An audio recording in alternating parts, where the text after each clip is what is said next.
Hello, Councillor Richter. It's Suzanne. Can you hear me okay?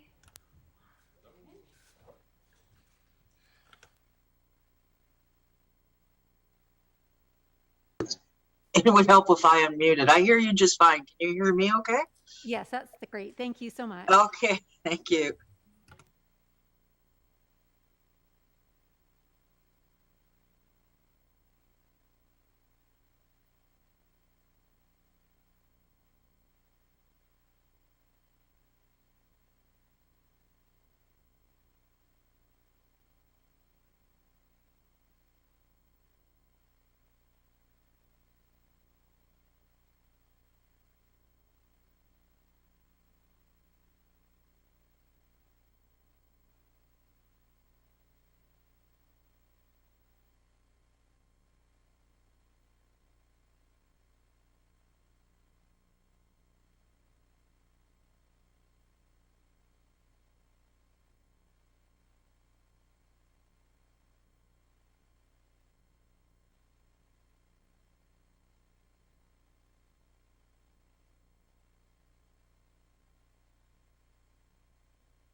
All right, good morning.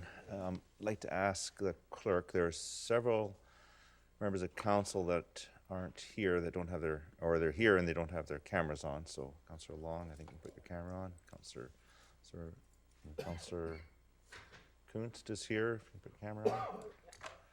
Councillor Woodward just advised that he will be joining us from Zoom, Okay. and our clerk, Wendy Bauer, will just be sending him the link momentarily. Okay. I will just give it a minute then.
Okay, have you heard from Councillor Davis? Okay, and just want to check with Councillor Woodward if you can hear us and see us. just came in.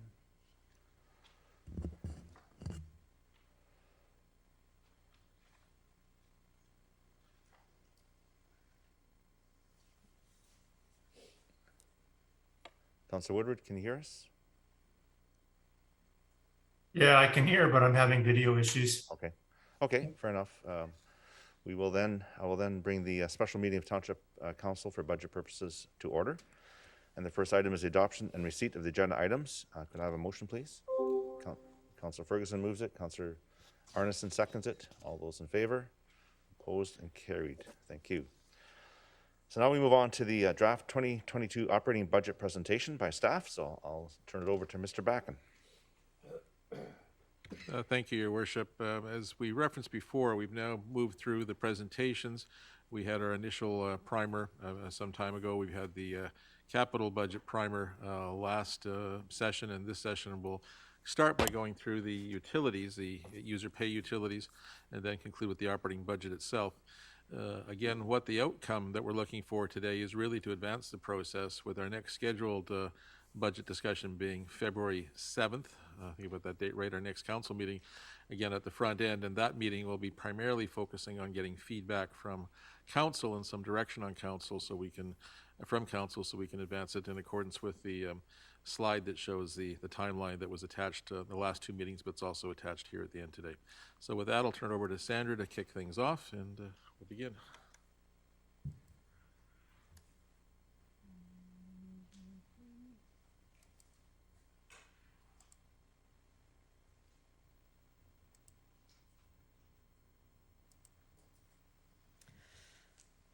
Thank you, Your Worship and members of council, to have my team and I here again today to present. We will start with the user pay utilities. So just a review of some of the sources of our revenue and our cost drivers in the user pay. So we have revenue, two main drivers, growth from new development, and also user fees in water, sewer, and solid waste. And on the expense side, our largest items in this budget are special contracts and the regional district costs, which are Metro Vancouver water and sewer costs. That's okay. We'll go through some of these in a little more detail a little later on, but we also have asset management as another major driver, which is repayment of debt, contribution to capital, transfers to reserves, and asset maintenance during the year. So this is just a graph that shows a relationship between the various revenues and expenses. Again, the largest revenue driver is the sale of services, and then that's followed by estimation of new growth. We do have some debt repayment contributions, which is generally from DCCs. And then some smaller items, transfer to reserve, and some investment income. On the expense side, by far the largest expense item is the regional district charges. Those are the charges from Metro Vancouver for sewage and water. And then that is followed by transfer to reserves, costs to prepare for future expenditures, service and maintenance contracts, which would include the solid waste contracts, and salaries and wages.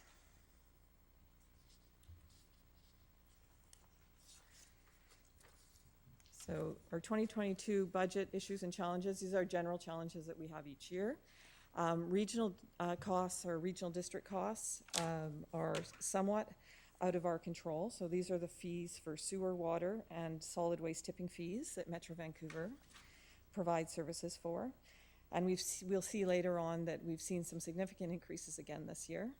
And we need to prepare for some even further increases in the future years. Our salary and wage contracts. So our QP wage expired in 2020, so we've made a provision for that.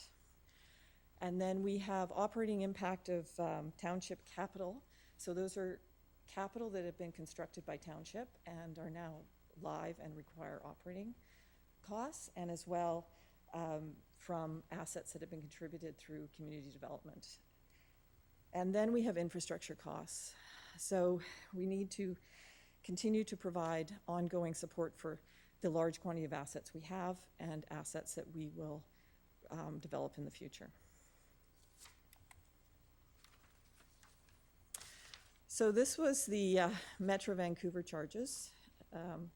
They have approved the 2022 rate increases, and they have endorsed the future rate increases. We have in the past saw some changes in the future years, but at this point, we need to plan for some fairly significant increases coming from Metro Vancouver. There's also a solid waste tipping fee, which I haven't put on here, and it increased about 3.4% this year. The water rate is impacted both by the rate and the usage, the amount we're using each year. So it has multiple factors. I have a question from Councillor Whitmarsh. Yeah, thank you for this slide. So it's clear that these numbers are quite significant when we look at them. I'm wondering if you might be able to highlight a bit why we anticipate these types of increases. I mean, 18%, 30%, these are pretty substantial numbers. Is there, that you could highlight for us major projects or something that's being done that would cause these rates to go up, so quickly? I can bring back some detail of what they've presented. When we talk to them, they're really pointing to some of the major projects that they have in their capital area coming forward, but I can bring back some additional detail. Okay, that would be helpful. The other question that I had around water was that this says it's a blended rate. So this is based on the fact that we use blended water. If we were not to be using blended water, are you saying that these rates would be maybe as much as double? Because I remember close to 50% sort of blended, 50-50 roughly. The term for blended rate is peak and off-peak usage periods. periods. I see, that's what it refers Yeah. to. Okay, so these percentages are the cost for us to purchase water. So having blended water helps to mitigate these increases. Yeah, because we're only paying for them for the portion Right, that okay. we're purchasing. Helpful, thank you. Thanks. I got a few other questions here. Councillor Richter? Yeah, I wonder if I could just respond partially to Councillor Whitmarsh's question. On the liquid waste side, there's three major projects that are driving this. The North Shore treatment plant that is significantly over budget right now. The other one is the new Iona plant that has to come on to put tertiary treatment of water into the Fraser Basin. And then there's our own North Langley water project. Now, the question I have for staff is the North Shore people very successfully worked with Metro to bring the amortization rate on their North Shore project. Well, first of all, they managed to get most of it spread out over the entire region. But the second thing they did was they got a 30-year amortization period instead of a 15-year amortization period. And I'm wondering if our staff have had similar discussions with the Metro staff about extending our amortization period, particularly on the North Langley water or sewer plant, in order to reduce or level these increases for our taxpayers going forward. Seems to me that Metro was very keen to help out the taxpayers in North Shore. What about the taxpayers in the rest of the region? Thank you. Thank If you. I could ask Mr. Seffi if he has any knowledge? Not at this point, no. Little further background on that. It was the municipalities that were captured in the area of the liquid waste and sewage drainage is divided into 4 different areas in Metro Vancouver. And the municipalities in the one area that wanted to extend their amortization came together and worked with Metro Vancouver. It would require, I believe, all the municipalities in other areas to do that. The board has continued to endorse 15-year amortization, yet in extenuating circumstances has happened in the North Shore. An agreement was reached and the board approved it because the municipalities in that area agreed to it. I think that's kind of in a nutshell. Councillor Richter, I think that's, yeah, you've been there too with me and Yeah, those it's this discussions. 15-year amortization period that is the problem because it makes a higher payback period, and we've got these 3 major projects, like we're talking multi-billion-dollar projects here, that are going to cost money.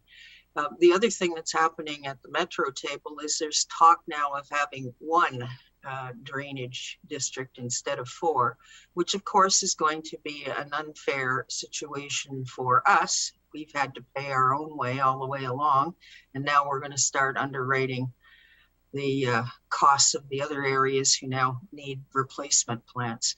So there is an inequity here, and I feel we're on the short end of the stick, and I think our staff should be taking the North Shore approach to trying to make it easier for our taxpayers. If North Shore can do it, we can do it.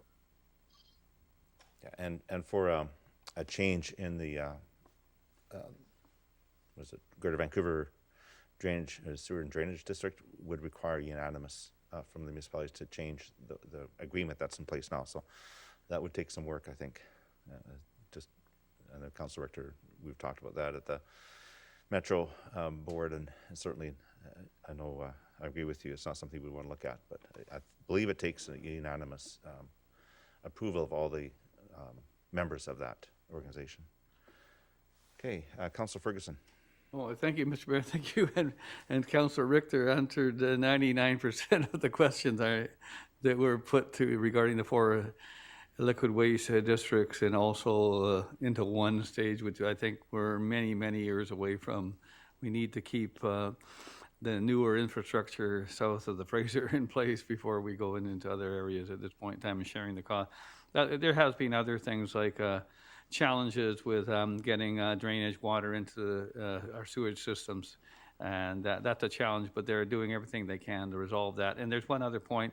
The Annacis Island was also going through improvements as well. So that's one other point, but other than that, those are very good answers. Thank you. Thank you. Councillor Arneson. Yes, thank you, Your Worship. Very preliminarily, I did have a question then to follow up on this idea about Metro, and I know that in the past they've had a pay-as-you-go proposition, which is now shifting because of the undue and burdensome cost to taxpayers, having to front the bill for largely increasing infrastructure expenditure. So I'm wondering, from the township point of view, and further to Councillor Richter's comments, if we could have an idea. I know other communities have put together, we have asset management, but then there's 2 parts to that. So there's the new build for the cost, then there's also repair. So I would say we're in a position of having to do both. We're not like a really old community that has their infrastructure coming up for renewal at this point. So as we continue to build, I think there has to be a strategy to work towards how we're putting money away for that proposition, so we don't find ourselves in a situation where we're ongoing with these kind of extraordinary costs. We're trying to soften that over the course of time. So that's just one thought. I had a question generally about inflation. So I know that you cannot be the predictors of what will happen with all sorts of costs going up, but the degree to which the budget has to or would now include perhaps inflation, is that something that's already built into this, or is this something that we could see as an undermining influence for the costs that have been attributed to a variety of items on the budget? Thank you. I would say that where possible, people did build it in because there were definitely some factors that were impacted. But again, I was looking at inflation again on the weekend, and they're predicting probably it's settling down, but still could be north of 3% in the coming year. So yes, there will probably be some further impacts. Okay. Stay tuned, I guess. Yeah. Thank you. Thanks. Councillor Richter. Yeah, I just want to put a corollary in on this. I know the numbers from 23 to 26 are quite substantial, and that's based on the previous project plans. And what happened with this particular board, when it came in, it was quite concerned because these big increases were predicted at the start of this term as well. And so the new board that came in back in 2018, when they had their strategic retreat, that was one of the themes that came through, which was fiscal responsibility in terms of knocking down those increases to a more manageable level. And that has held through the last 3 years. So what staff have done at Metro is they've reduced the number of projects that they're starting up. They're putting off where they can put off, and they've managed to keep the costs down that way.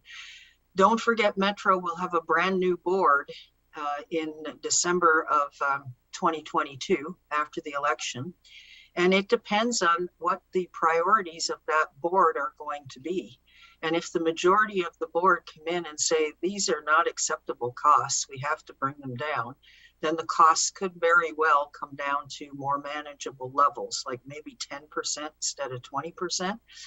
But there's no guarantee that the next board is going to have fiscal responsibility as a priority to the extent that the current board has had fiscal priority as a responsibility.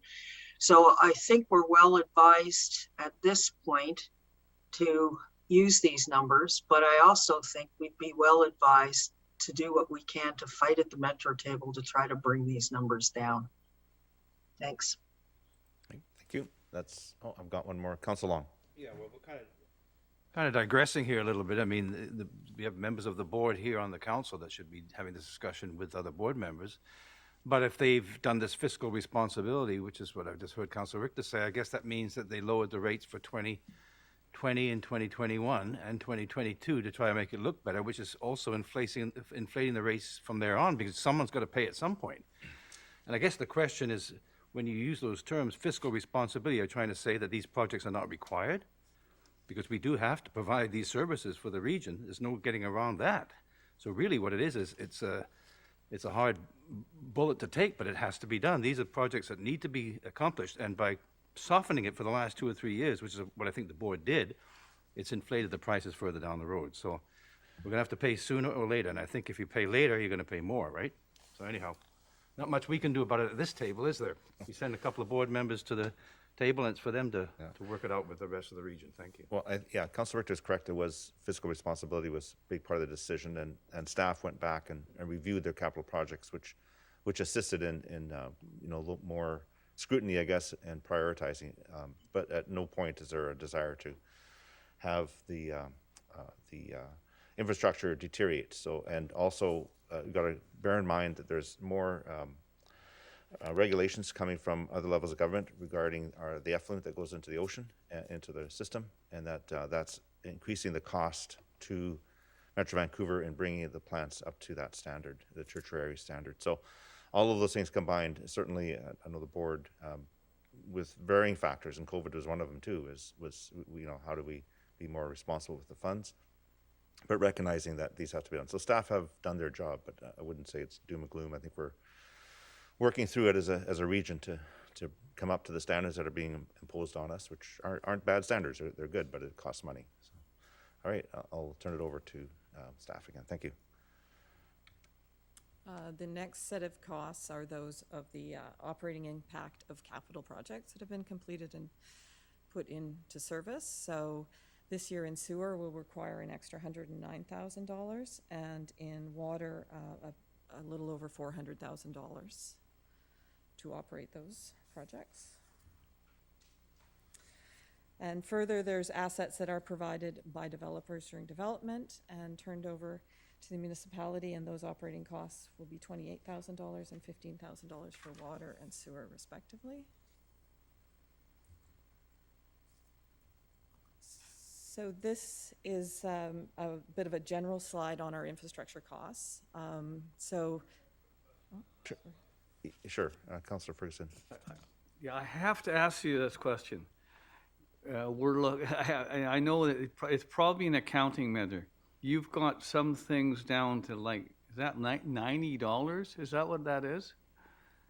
For Aldergrove, and $325 for rural? That's correct? That's, Yep, yes. I mean, it seems like in such a large, we were just talking about millions a second ago, and now you have to put down this kind of, or just, I just thought it would be under other costs or something, something of this insignificance. Well, there's costs associated, so the divisions do make an assessment of what that cost will be to maintain those assets, and This will be an annual cost, right? So it's going into our budget, so it does accumulate over time. So like $90, you put that in the budget. So Sandra, I think the question is, at what level does the number become so minimal that it's just lumped into other costs? That's the question, yeah.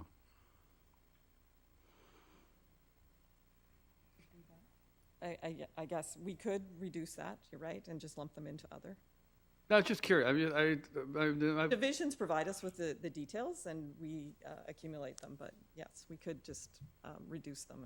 I mean, the reason why it made it to like your top page. This is like a big item here. Is your top page here? Well, this is a list of all of them. Yeah, it's not that many, so I guess. Yeah. Yeah. Okay, if there was- I'm just looking at this budget here with this many pages, and you've got a $90 item there on your top page. That's what I'm just curious. Anyway, I'm sure there's a reason for it. Okay, thank you. So these are the costs associated with obtaining and maintaining assets. So in general, and it's for all three categories, water, sewer, and solid waste, we have contribution to capital, which is our annual capital expenditures that come from our operating budget each year. We have transfers to reserves and surplus, which is really planning for future expenditures. We have debt servicing, which would be paying for those that we have already put in place and we need and have used debt to service. And then we have ongoing asset maintenance, which would be just the annual maintenance of our various assets.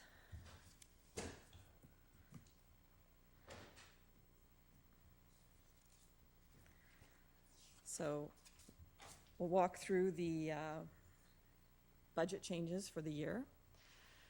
So in general, salaries and wages, we have our usual increases, including steps and increments.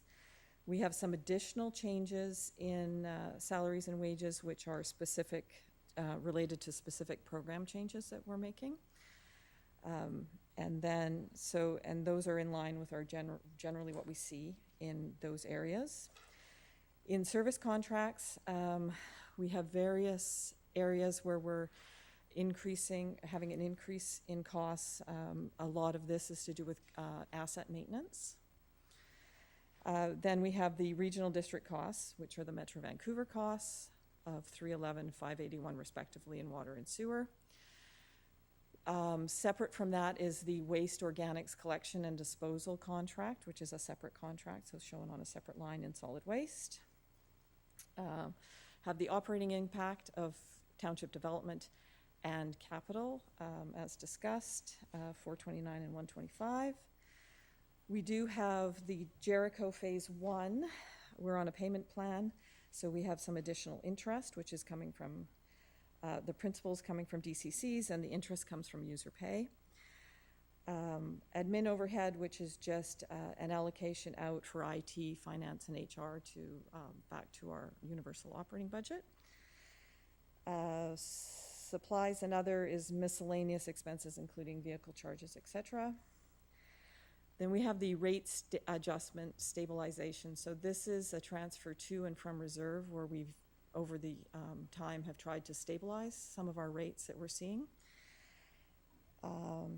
And then we do have revenue increases from user fee growth, mostly from growth in the prior year that we're bringing into the budget. So that's the majority of it. And then we have the user pay utility revenue increase. So those are our non-discretionary budget changes. So we end up with 1.79% in water, 3.03% in sewer, and we've kept solid waste static. Then there's one discretionary request, which is for an engineering technologist to help to develop drawings, et cetera, for the water and sewer areas to smooth out the process and improve our processes. Ending up in a 1.99% increase in water, 3.29% in sewer, and static in solid waste. There's a question from Councillor Ferguson. Councillor Ferguson? Yes, really, I guess accounting question. Does the discretionary request, are they in or out of the budget? So they're in, if you go to the bottom of the 1.99%. and the 3.29. So they are in the budget. So the engineering technologist two, that's in the budget? Yes, to get to the 1.99. So all the ones in future discretionary, they'll be in the budget, just so I'm aware. So we've tried to present it as what the fee increase would be if we didn't have discretionary. So that's Oh, the okay. 1.79, then adding in the discretionary. So Oh, okay, thank you. That really helped. Thank you. Councillor Arneson.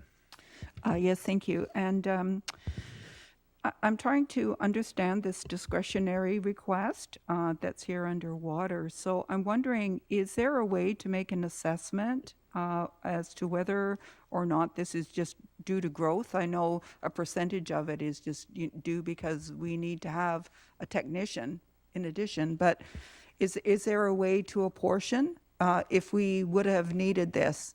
Were we not on a accelerated growth path, is my question. Is that something we can answer? Or is it just accelerated by the fact that we now have to have more infrastructure? Is a generalized way to ask the question, I guess.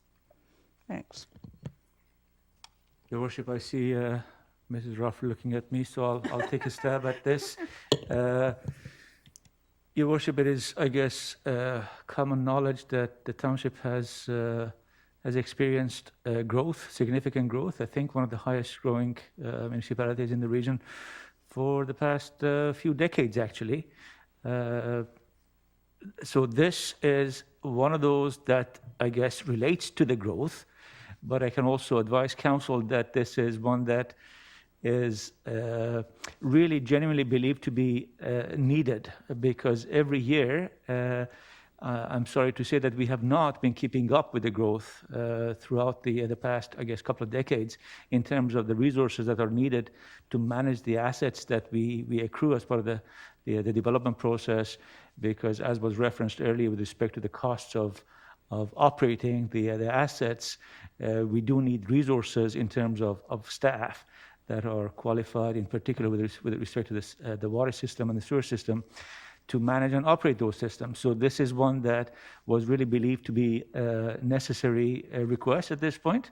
Does it mean that it has to be done? No, certainly not, because as was put to council, it's a discretionary request, but it is one request that staff believes is necessary to make to ensure that we are keeping up to speed with our the operation of our assets. Thank you. Just one comment, and I guess it's a larger question, really. So if this is something, and I totally agree that it's not discretionary in the sense as we continue to grow, but as we can continue to grow into other communities, for example, in Brookswood, Fernridge, I just wonder and remain concerned about the fact that we're struggling to maintain resources in order to address the growth that we have in other neighborhoods. And then so I guess we have to exponentially look at what would be the outcome of doing that. And so, yeah, the degree to which growth pays for itself, once again, I know it's a topic that we always refer back to, but the degree to which we continue to potentially fall behind if we don't do these things. So I am saying I'm agreeable to that, but just the degree to which we're going to create more of that in the future. So, and I don't know what the remedy would be for that. Thank you. Okay, thank you. So in addition, we have one-time expenditures. So these are expenditures that will come from prior year surplus if the funding's available. And similar to last year, we have the Brookswood Murrayville water purchase from Metro Vancouver while that system is being rebuilt. This year, we also have water purchases while the Aldergrove water treatment plant is shut down for 5 months for improvements. And also a request for funding to assess the water main supplying water between Fort Langley and Forest Knolls for a total of almost 7 million. Councillor Ferguson. Yeah, I like these quick questions. What is a ductile iron water main? Is that looks like a duck or something like that? Walks like a duck, quacks like a duck. Mr. Seffi?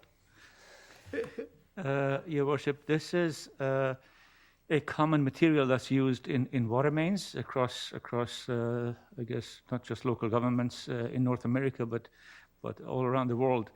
I believe it's the one that is exclusively used in the city of Vancouver. So it's iron, but it's shaped in the form of a duct, therefore ductile iron water main. We do have, I guess, occasion to repair and replace, and this is just an assessment to make sure that the water main is up to standards. Okay, does that, the type of thing, too little information is always, I sit on these committees, is always dangerous. Does that prevent something called a water hammer? Does that prevent that? No, Your Worship, it is not directly related. Indirectly, yes. Water main breaks happen regardless of the material type, based on what Councillor Ferguson just referenced as water hammer, which is a function of the pressure that a system is exposed to, because as you know, water mains operate under pressure to be able to deliver the water at an appropriate pressure, and there are pressure zones depending on the topography of a municipality. So ductile iron water mains are no worse or better than any other, I guess, PVC as we call them, PVC or other types of material that are typical to be used, but they are generally in the Township of Langley older than the PVC water mains, and therefore this is an assessment that's now necessary to ensure that we are ahead of any potential breaks. Okay, and Mr. Mayor, just in a very small, it's not related, a small example of something that can happen if systems aren't treated properly. A water hammer is something where there's just excess water coming at once. And the Capilano example, I'll not relate it to our thing, is that system opened too fast. If they would have opened it slowly, it would be a lot different. It opened too fast and it caused a catastrophe. So water hammers are something we have to watch out for. Thank you. If you shut it down, the pressure's got to go somewhere. The council telling us what a water hammer is. Yeah. And inverse as well. Hey, we're having a good discussion about water. We're all going to go to water engineering school. All right, thanks. So, thank you. There's no other questions. Yeah, good discussion. All right, so there is a resolution. Did you want to speak to this? Just basically moving it forward. We had a little discussion, and so if somebody would like to move that, Councillor Arneson, and seconder, Councillor Whitmarsh. Any discussion? I'll call the question. All those in favor and opposed? Carries unanimously. So we got through the utilities. Now we move into the operating budget, universal services. And turn it back to Ms. Ruff.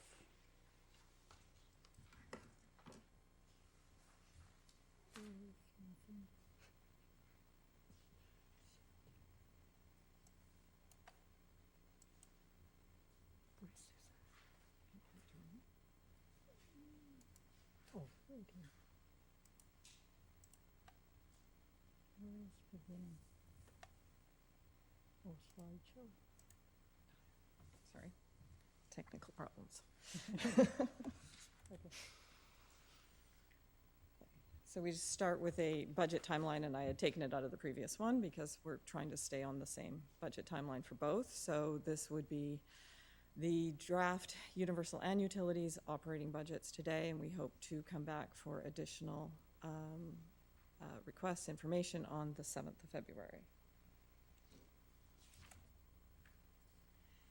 So this is just a revisit of a slide that we've seen, I think, in both our previous budgets presentations, but just to follow up, our direction and our target was to have a 3% tax increase and maintain the service levels. We are still targeting that.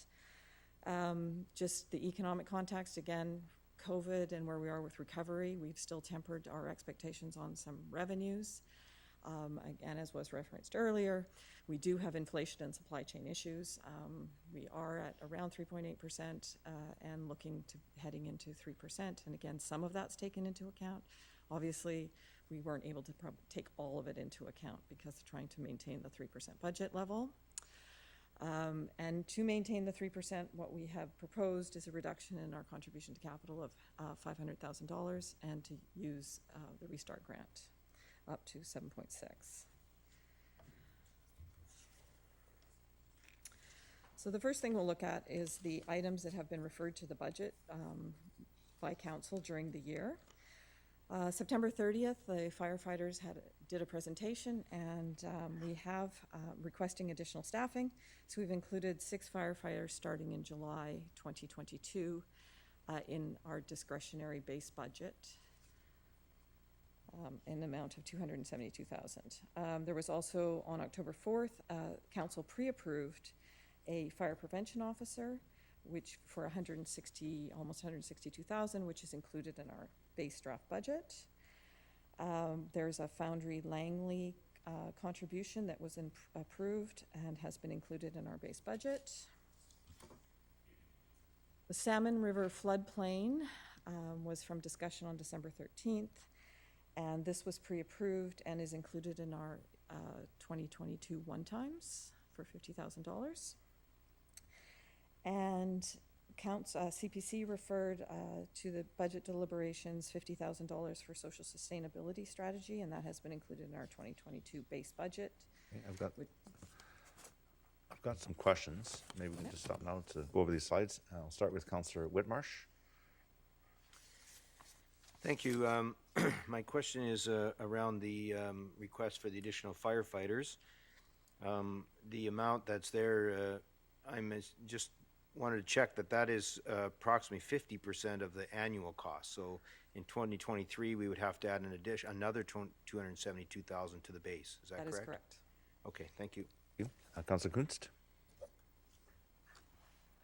Yeah, my question actually is, do we know if those matching funds ever came to be, the Langley Foundry? And that might not be, you might not be able to answer that question, but maybe if someone knows. Your Worship, there's 2 parts to it. They had successfully raised a significant amount that they're trying to build upon. We have taken the position, at least preliminarily, that it's not from the existing money, it's new money. To date, we understand they're partway through that process, but have not completed it. So they still have some time to advance, but I don't think they quite achieved it yet. Okay, thank you. Thank you. Councillor Richter. Yeah, with regards to the firefighters, and this was a request coming from the union as opposed to management, why have these been included if it was just referred to the budget discussions? I don't understand why we would automatically put 6 firefighters in, not having discussed it as a council. Mr. Backen. Well, thank you, Your Worship. Generally, when items are referred to the budget, regardless of the topic, we attempt to include them so the council can actually have a discussion or debate on them. It would be very challenging afterwards to try to take some of the elements and add them back in. But the councillor is correct. This is the time to discuss these things and determine if they wish to remain them to be included or whether they would have other priorities. Well, I think we need to flag this one because this is going to be over $500,000 expenditure each year going forward. So I think this needs to be flagged and discussed. Do we actually need 6? Okay, thank you. It'll be flagged. And the other thing I wanted to raise, Mr. Mayor, if I could, is on the next slide. Yes.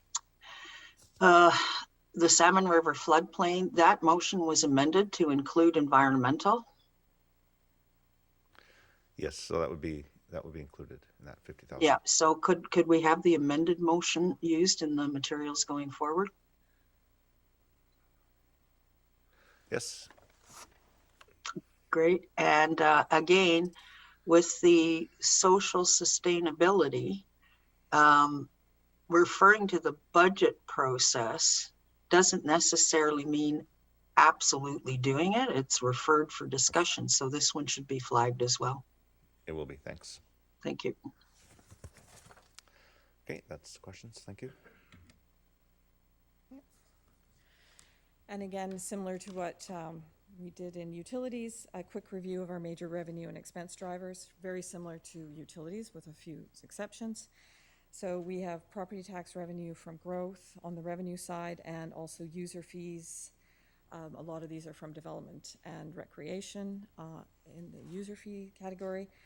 In this budget, salary, wages, and wage contracts are the biggest expenditure, and we'll see that in our graphs later. We do have special contracts. I would call them regional costs and special contracts kind of together, RCMP being the largest of that. And then we move on to general maintenance contracts for things like mowing and our IT. Materials and supplies, this one is where we see a lot of our supply chain issue pressures. And then equipment and vehicles, and then the overall category of asset management, which is similar to what we talked about in utilities. So this is a slide to show the relative values of our revenue sources, which not including property taxes.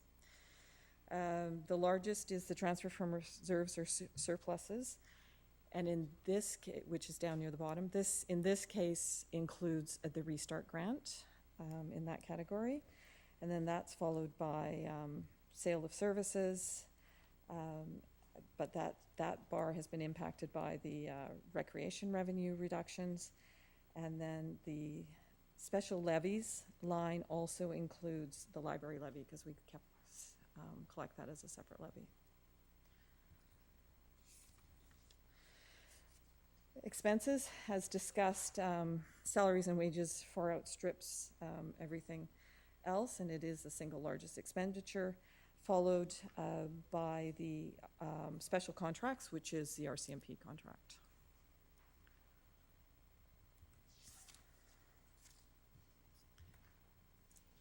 I've got a question from Councillor Kunst. Yeah, when it says investment income, and I was been meaning to ask this before, if we have something like the affordable housing where we have, say, $2 million in that sort of envelope, does that collect interest? Would that be considered investment income? Okay. All of our excess cash or spare cash or reserve fund cash is invested to collect interest income. We've seen a lot of pressure on those numbers in the recent years because the interest rates are quite minimal. Yeah, great. Okay, thank you. Thank you.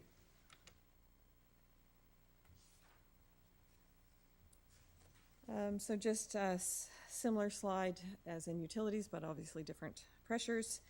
The regional or special contracts is really RCMP, and I think we discussed this back in December, was that we do have retro adjustments coming through on the RCMP. It's still not, we don't have our final numbers on that, but we've made provisions. Salary and wage contracts, the IAFI expired in 2019 and QP expired in 2020, so we have made provisions in those. Again, operating impact of township completed projects, capital projects, as well as those contributed to the township. We have infrastructure costs and asset management, which kind of referred to earlier. So we have current year funding of capital, transfers to reserves to prepare for future projects. We put recreation on here again. Reopening continues, and as COVID impacts continue to change, that will be an ongoing issue. And then again, inflation, which we've already talked about a couple of times. Could I just ask a question on the inflation? I've heard so many different amounts. What do municipalities base their inflation rate on? Is there a cutoff time? Because it's 4.4, 3.8. What are we using for budget purposes, or just for information, or where does this come from? Because it depends on what date you're taking it, or how long a period, if it's for the entire year, if it's just for the last couple of months, quarter, that kind of thing. So this was the November published inflation rates for Canada and BC from the sites, like the official BC site statistics.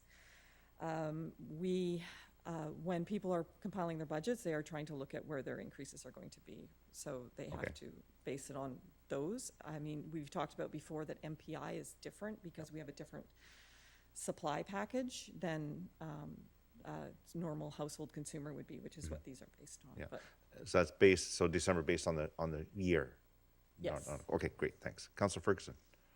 Okay, I don't see a lot of park and rec here, but I was wondering, there's change, I've been actually going back to the centers, although the exercise part is not open, but the pools are kind of open, so you can exercise in the pool. With all the changes, there's changes almost daily or weekly with provincial health. do you or your team forecast back to some sort of normalcy, to opening up the recreation centers or putting more people in there? I mean, I know that it's hard to ask an accountant about going to the Olympics. I think there's been a lot of discussion around this and a lot of discussion with the Recreation Division, but I think it has more to do with how COVID is sort of playing out. So we have brought back in a good portion of the revenue, and we will continue it. We're bringing it back in this year and next year, and in anticipation that we're on the way out of COVID. Maybe you can flag it or something, and because I'm with the because I know that you, from I heard just lately, everything's, I hear it right from the front desk. I asked the people, is it, you don't have to register. You can still register, but you can walk in now. But I'm not sure, you might have to talk to the recreation people about what their numbers are, and it seems to be changing daily, that's all. Mr. Backen can maybe provide some Worship, insight. that's a good summary because it is changing daily. The question of when we return to full staff is one of prediction. And right now, we're seeing variables in demand, and we're also seeing variables in the availability of labor because of the COVID and the changing demographics, I guess, of our workforce as it's been a couple of years. So what we're saying with that information is we compared to other municipalities, and then we take our best estimate of what things will look like. And then what Sandra is suggesting is that we're forecasting being fully operational again, probably not in 2022, but in 2023. That's our objective. Now, if it happens sooner, demand rises and we see lifting of various things, then we can respond more quickly, provided we have the labor force to do so. And if it retracts, as we've seen it a couple of times, we have to be ready for that as well. And your example of the fitness centers was a good one because the government has provided us with direction on those a couple of times, and that's been a fluid situation. So that's that piece. And your worship, in terms of your comments as to inflation, it's almost philosophical in the industry. There are those that are predicting a return to normal inflation, 1 or 2% by year end, because it's going to peak as supply chain issues are going to be addressed. It'll come back down. There are others that are saying that's not the case. It's a restructure in the economy. So, for example, in some areas of the U.S., they're predicting an inflation rate of 6 or 7%, and it's getting very mixed reviews from every source. And in fact, it'll probably depend upon just how things roll out, because we're seeing impediments in the supply chain that affects things, and the theory is that they are short-term, not long-term, but at this point, there is no comfort or certainty as to those. Yep, I agreed on that. Thank you. Councillor Richter. Yeah, looking at slide 8, I mean, it's quite clear that the major cost category for us is salaries and wages. In terms of some of the trends that we're seeing out there, people retiring early, walking away from jobs, just not wanting to continue on. So it's almost like there's a generational turnover in the workforce that's beginning to occur now. Have we taken a look at the jobs in the township and looked particularly at jobs where people have retired out from, and critically assessed whether or not we need to continue that job? Your worship, it's a fairly large topic, but the short answer is yes, and the divisions, departments, and managers do that on an ongoing basis. But the answers are not what we're seeing. The answers are seeing that while we have several, opportunities for staff to advance and some bright stars that are there, it takes them a while because of knowledge and skills to get up to the same level of productivity or efficiency as, say, their predecessors did. And there's some, generational things that come into play too, such as attitudes. And the short answer is we don't expect a lot of savings from that. In fact, we're seeing more pressures to increase those costs because there certainly is the effort, but the efficiency takes some time. And when one includes the generational issues, in terms of the lifestyle, the commitment, we're seeing more folks that wish to have interim periods of leave to do things such as child rearing or whatnot, and I mean full leaves. We're not realizing any reductions. In fact, we're seeing pressures the other way, and that's our challenge.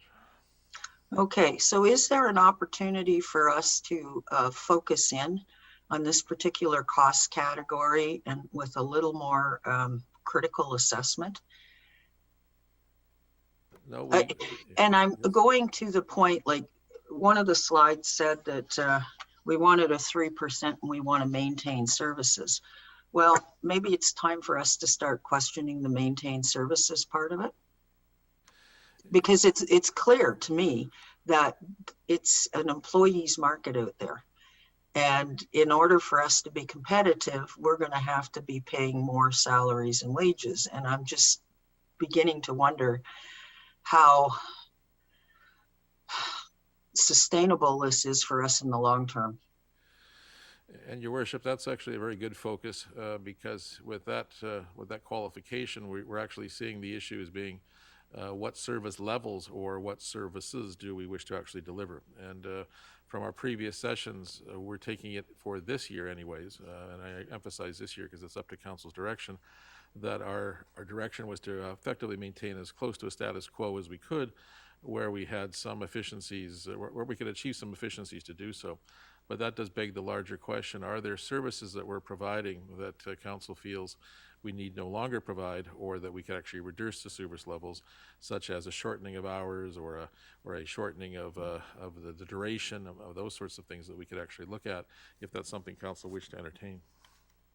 Well, it's something I'd like to flag for further discussion. And the other item that I'd like to flag is vehicle replacements. And I know we're probably going to get into this more in the expense side of things, but it seems to me with the supply chain issues, the price of vehicles is disproportionately high right now. And given that, does it make sense for us to delay replacing vehicles? Like the vehicles that are scheduled to be replaced this year just because of their age, can they survive one more year for the supply chain to steady out? And therefore we could save, I think we've got pre-approval of $2+ million coming up in our afternoon budget. Like, can we put that off for a year? Do the vehicles that we have now, are they still running, and can they run for another year? Okay, we'll flag that. All right, thank you. Oh, I've got more questions popped up. Councillor Long. Yeah, I'm getting a little concerned because, first of all, we're flagging things, or certain councils are flagging things, and I guess council's nodding away. I mean, I thought this being a council budget, it's a discussion on whether things should be flagged and how do we treat them when they're flagged. We have a resolution coming up, and I think I wanted to actually put my hand up when the council suggested that we don't need these firefighters all of a sudden.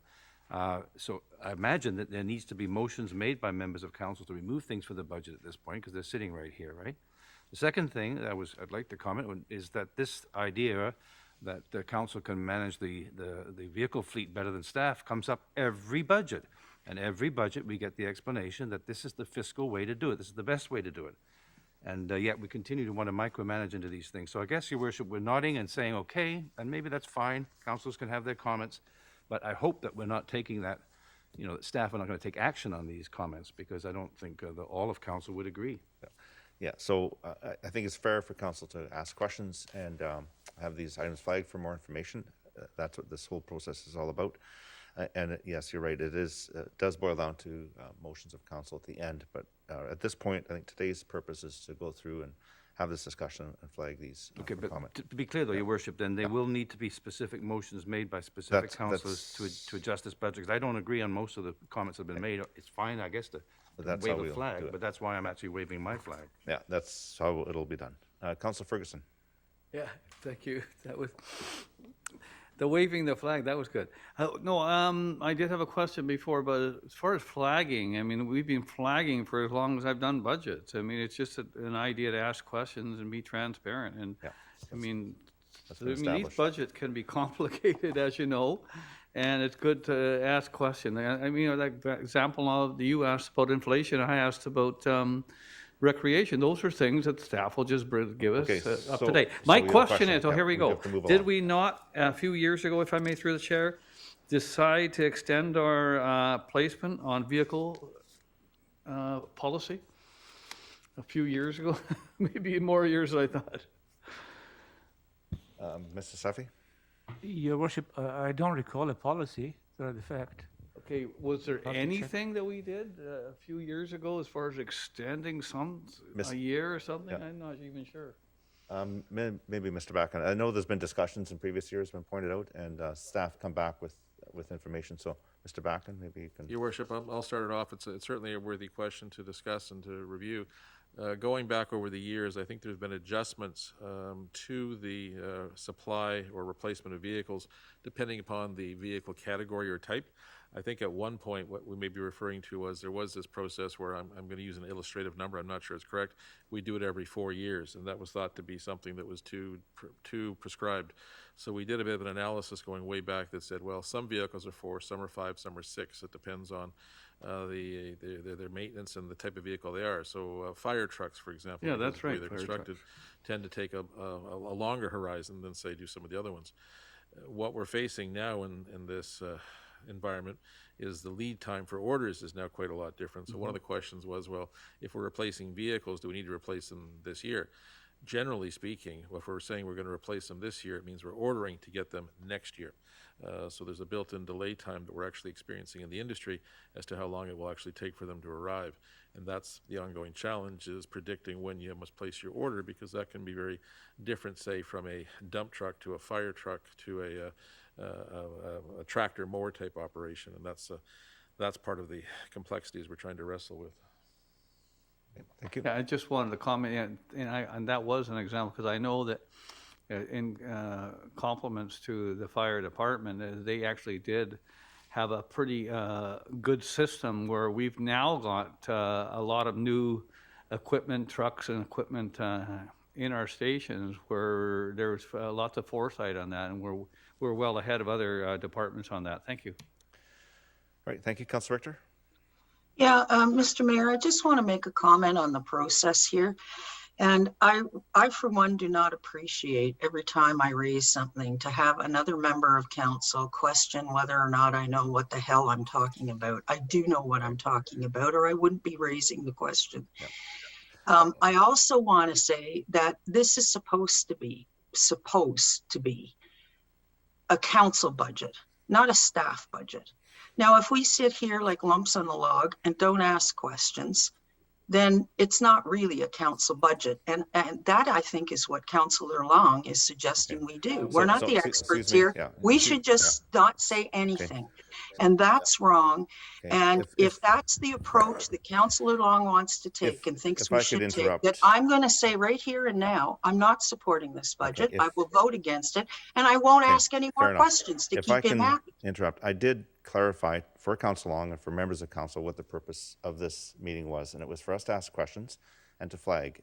At no time did I say it wasn't. So hopefully we can, I know Council Long wants to reply, but hopefully we could carry on. There's a lot to discuss today, that we can carry on and have this discussion. And yes, this is a time for members of council to ask questions and have items flagged for further information. And I don't think anybody here has any problem with that.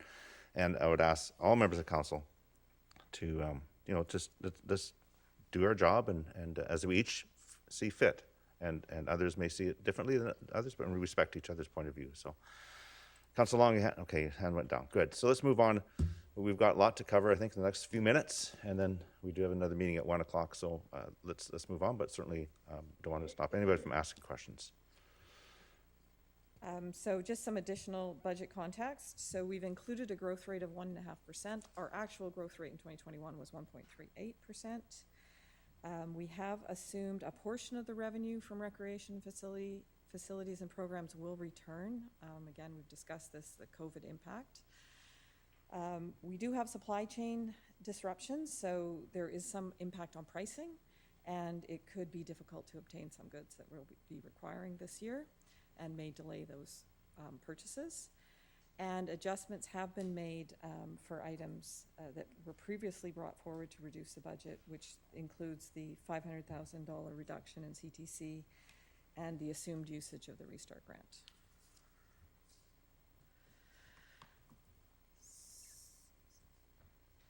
Councillor Arneson has a question. Yes, thank you, Your Worship. Just a quick question. So I know that this is unusual and unprecedented, the chain disruptions, the supply chain disruptions. So I'm wondering whether or not we have any mechanism. Would that just, if we couldn't get something, does that just go to our budget in terms of a carry forward for the next year? I mean, it just stays on the books. And, you know, because it could legitimately take an extra year from when we ordered something. Is that the process that we would follow? So for capital, it would. If we were unable to get something, it would fall to our prior year surplus if we were unable to spend money. I mean, I think generally we would try to replace it with something else if we need it for operations. Okay, I guess it depends on the criticality of what we're talking about, but I assume that there are things that are just sort of more required as part of our process, and we want to do that and to maintain systems. But if in the event that it's not possible, I just wondered where the funds go from there. Thank you. All right, move on. So as we discussed previously, our special contract is with the RCMP, which is a significant expenditure for us. So this year we had significant increases, which is the impact of the new contract. So we also added 4 members in 2021, and we are annualizing those this year. We added them last year from October to December, so this year we're picking up the other 3 quarters for $572,000. And the regular contract is up almost 2.6 million. We'll see a little bit of a schedule on that. The majority of those expenses are the wages of almost 1.9 million, and then the pension plan and some divisional administration costs. Quick question.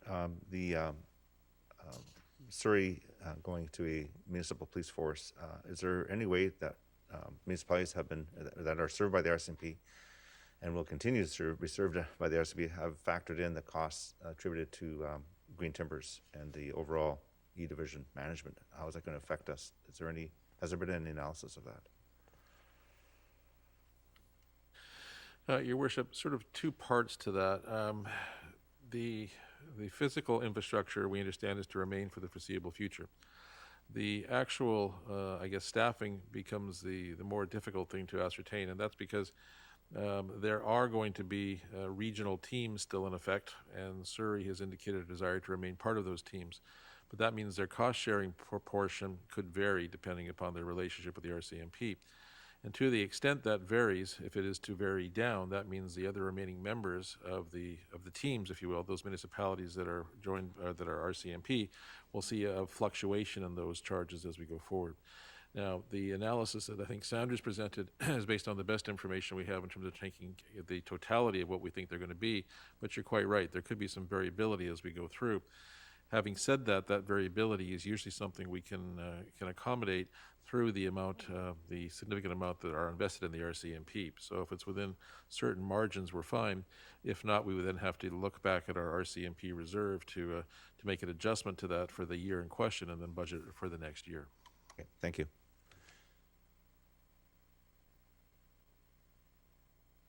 So this just shows the average cost per member by the different cost elements.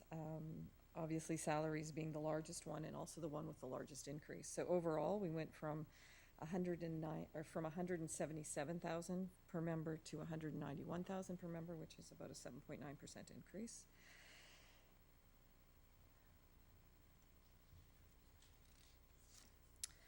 So this slide shows us our authorized strength versus our average actual strength. So this year, our authorized strength was 158.64, up 4. It includes the 4 that we added at the end of last year. And our average over the current year has been 130.21. So this does fluctuate, but it is down slightly from last year's average. Some questions from Council. Councilor Richter? Yeah, I want to know why the city, which has an authorized level of 51, is now down to 39. Like, it seems to me, and we're not doing actually that much better. We have 158 and we're down to 130. But I'm wondering how much of overlap in policing there now is between the city and the township. Mr. Backen, I don't know if you can respond to that. We don't have the chief here, or the superintendent, I should say. Thank you, Your Worship. We have had these discussions, and I think what the best way to describe it is it's a bit transitory because of the COVID situation and the inability for the depot to actually produce the number of members that were required as they go through their catch-up program, and as well, I guess, some of the transitory nature of members as they fluctuate within the RCMP, I guess, jurisdictions. There is still anticipated, as Surrey comes on stream, to be more members that may become available for those that wish to remain in the RCMP and not join the private force. So we have that dilemma.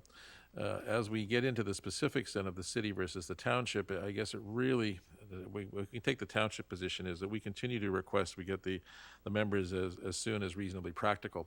And I think we are in a position where we're being recognized is that we have said that's a priority for the township. I do not know what position the city is taking. I presume it's the same, but they are in a different situation in terms of their council and their priorities in terms of what they want to see advance and how assertive they are. As well, we do know that when we look at the formulas that are in place, they are certainly within the parameters of the formulas in place that we previously agreed to, but it is something we do tend to watch very closely. Thank you. Councillor Woodward. Or sorry, Councillor Richter, are you finished? Okay, Councillor Woodward. Yes, thank you. Thank you. Yeah, thanks, Mr. Mayor. I had a question as well. I just wanted to confirm the process, if we know what it is, and whoever answers this. Who makes the decision that the Langley City drops by 7 officers and we drop by 4 in terms of who makes that decision, and why wouldn't it be a pro rata reduction with a single detachment? Mr. Backen? Your Worship, in short, it's the superintendent who works with the councils to understand the priorities and the direction. And the RCMP detachment does tend to target certain members for certain responsibilities and duties. So it's, again, a bit of a question for the superintendent, but I think it would be that where there has been some reductions or impacts, he would believe that's consistent with the direction he's receiving from the city. And the township, well, I guess they're similar. We are certainly advocating our case that we want to see the membership in real terms not only maintain but grow. And I think it's a function of those discussions and the I guess the assignment of the resources to various roles. Okay, so I just want to summarize the answer that the superintendent decides that. Well, the superintendent takes the advice of the council he's dealing with and then has to make that operational decision, yes. Okay, so I'm not advocating that we get an additional reduction. It just seems that I think where Councillor Richter was going would then all of a sudden we be further subsidizing Langley City enforcement costs that they're now not paying for. I think it'd be great if Langley City would pay for additional officers for us. Is that generally what's happening, or do you have a response to that? Yes, I can tell from the conversations with the superintendent, they are trying to allocate them as best they can, given the issues, and that is that there is a known strength for the city and a known strength for the township, and they attempt to live within those strengths, and if there's specific assignments, then they would vary those assignments based upon the consultation with the councils. So in this situation, then it becomes a challenge of would we like to see the city have more members? I think that would be a healthy position to be in, but that's something that's beyond our control. Okay, I just have one sort of last question. I just want to confirm that, again, I just want to be very clear that this chart is accurate, that we have 28 funded officers that are not being supplied to us. Am I reading that correctly? 28 people that we've requested that we don't have on the street. I think it's almost 2 questions. One is that we're funding and aren't here, or we've requested and aren't here. I think there might be a difference, Mr. Backen. There's 2 components. There is the delivery of the officers, I guess, from other jurisdictions or from depot, which takes some time. And then there are those that may be in the detachment but are on various leaves, maternity, stress, sick, whatever it may be. Those are part of the positions that would remain I guess, as being vacant but not funded by the township, funded by the various, sources of insurance or sick payout that's actually there.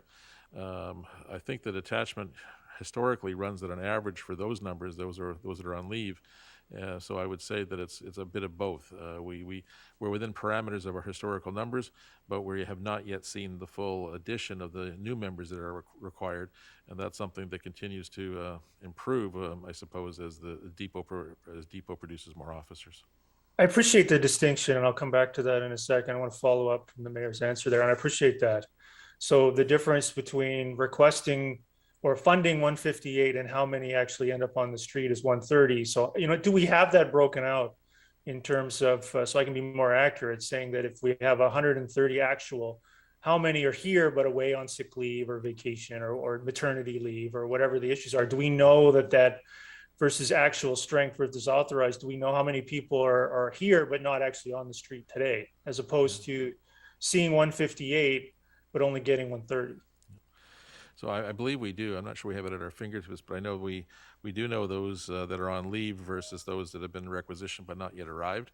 Yeah. I think it goes to the next question, though, is if we do have it, and this is one that will come back to finance again, we may not have the answer today, which is, can we budget below what our forecast expenditures are? Can we budget taking into account the regular leave patterns that actually exist from an audit and funding role? And that's something we also have to come back on, because that's something we've pursued, but there are some limitations in that as well.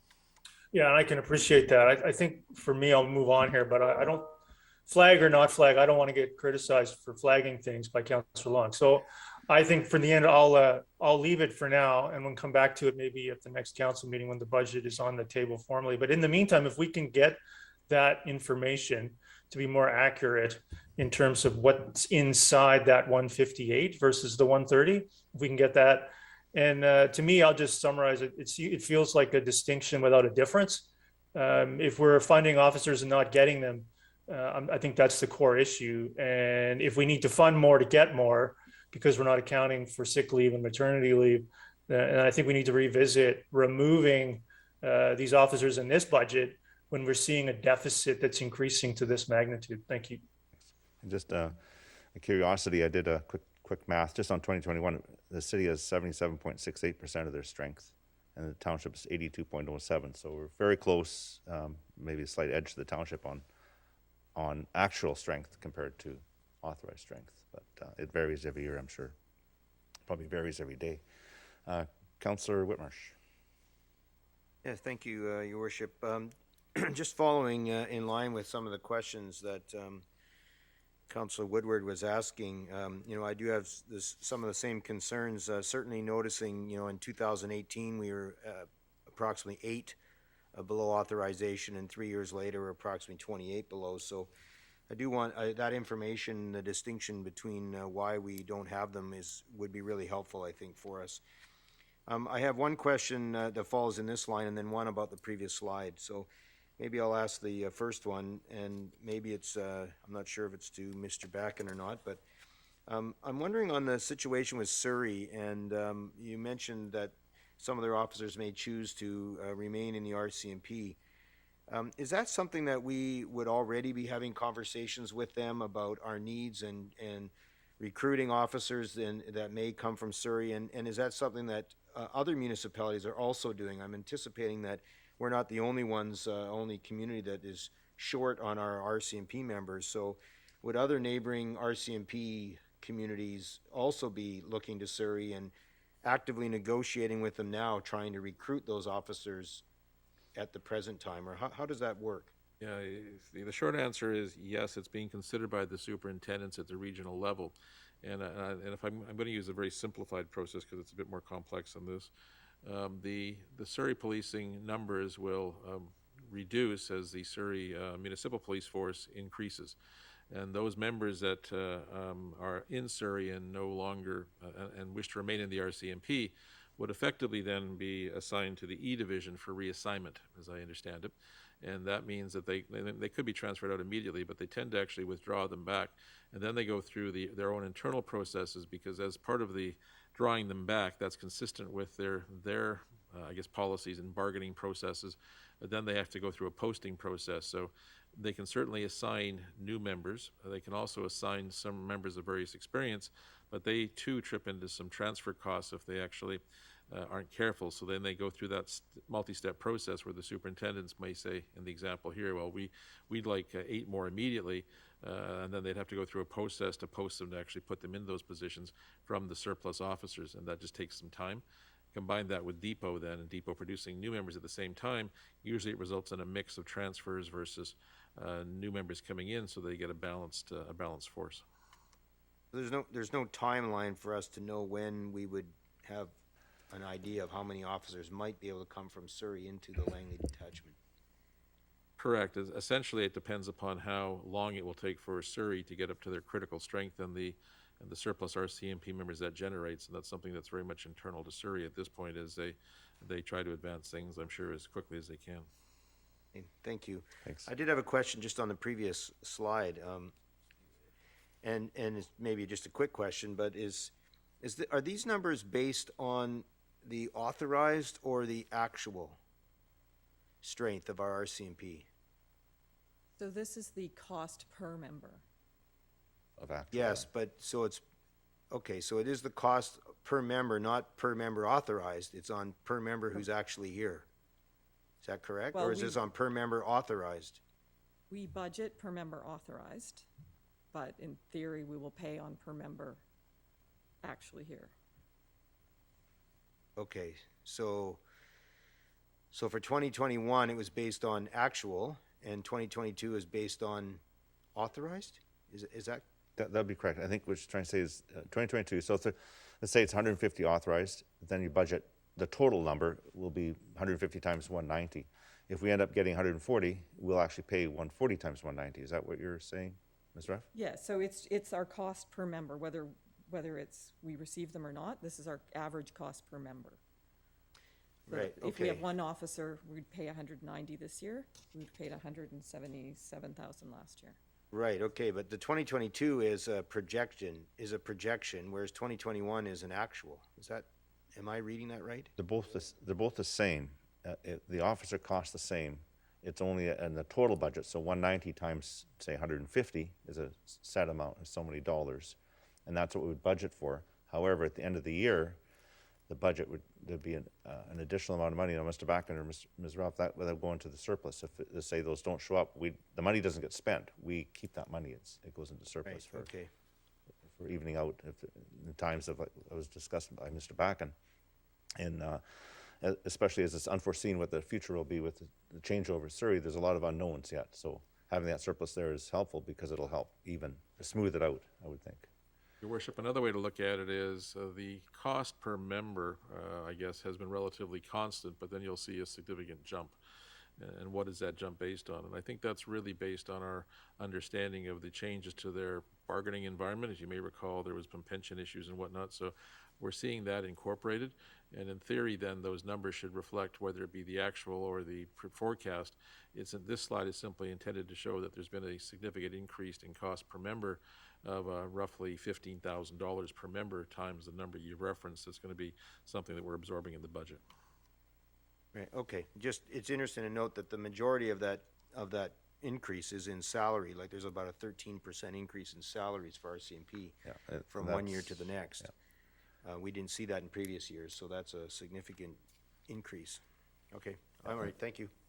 Yeah, and that has to do with the new contract that they're just coming up with, and that we didn't know in previous years. So, Councillor Ferguson, then we should move on. Yeah, whenever police comes up, it's always excellent discussion. I appreciate the comments by Councillor Whitmarsh and Councillor Woodward and others. I mean, I guess another mayor from another municipality was on the air, either television or radio, saying that I guess it's the federal government that put these increases per member on us. Is that not correct, through the chair, rather than ourselves putting these costs for members up?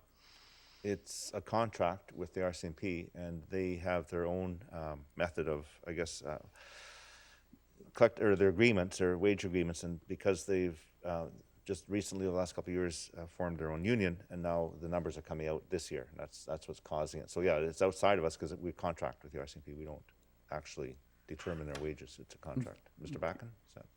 Just one slight clarification. We contract with the province, who Province. contracts with the federal government That's to right. supply the members.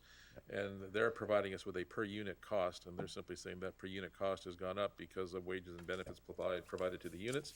And as such, then, it's something beyond our control that this is your cost per member if you wish to subscribe for the service. And there is a bit of a discount from the total cost because the RCMP does fund the federal government does fund 10% of the overall RCMP cost if you're an RCMP detachment, whereas if you're not an RCMP detachment, you must absorb that 10% yourself. That's right. If I may just supplement, I have another question. Was there rumors of that 10% eventually hitting a sunset clause, if I may? I think it's better to say more of a phase out. They continue to explore the phase out to reduce their revenue responsibilities, as we've seen in other areas where they're suggesting perhaps additional revenue raised from real estate taxes could be something that they would do. So it certainly is a topic for discussion, but there's been no changes yet. Yeah, it's always a challenge, you know, we're looking at the city of Langley and the township of Langley, and we're all aware that the city of Surrey, which is probably one of the larger, it is the largest RCMP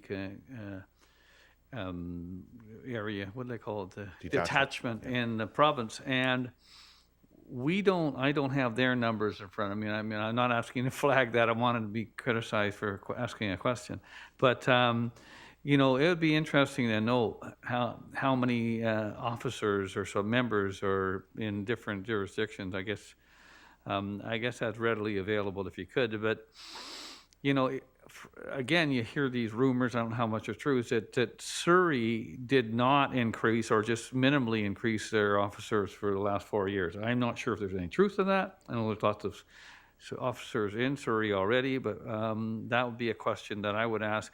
Now, back to, and these things apply to Surrey as well as other communities, you know, the public is worried about, violent crimes. The public is worried. Every day now you're hearing things you'd never heard about in the past, shootings and in the daytime and people getting killed, you know, which is absolutely terrible.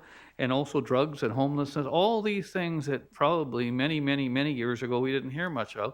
And that puts a more demand on service requests. And, you know, RCMP is important. Other members of council and myself have indicated how important that is. Protection is important. Police, fire, ambulance.